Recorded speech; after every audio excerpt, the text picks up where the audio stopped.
Epidemic Disease Act of 1897. Okay, so recently the 22nd Law Commission report has been submitted, and the report, the title was A Comprehensive Review of the Epidemic Disease Act of 1897. Okay, so there was a review that has happened. So what was there in the report was that, so here the report acknowledged the limitation in the legal framework relating to the health during the management of the COVID-19. You know, this act was imposed during the time of COVID-19 pandemic in 2020.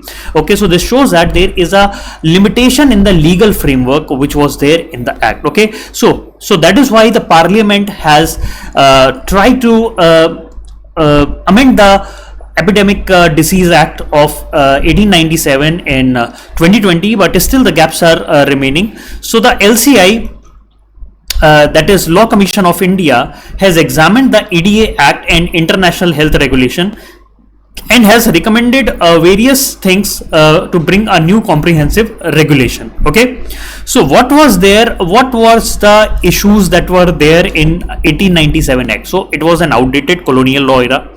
Lack of definitions are there. Management of epidemic has not been clearly mentioned, and even it is in 1897, which is very old, more than 100 years old. So there is no proper epidemic definition, and management of the epidemic has to be done. How it has to be done is not being properly mentioned, and a lot of governance issues are there. Okay, so what are the key highlights? What are the key highlights of the comprehensive law of the proposed LCI? So they have properly defined the terminologies.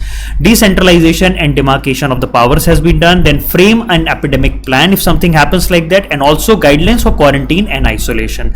What are the other recommendations that they have given? It is penalties and violation, enhanced penalty and violation, then the separate guidelines for safe disposal of infectious waste, and proper regulating and controlling the availability of essential medicine, and also identify the nodal authority for developing vaccine and drugs. Okay, so what we can say afterward is that we wanted to revisit and strengthen the law imperative to effective tackle the future health emergency. So this has been amended in order to better manage, okay, to better manage the epidemic.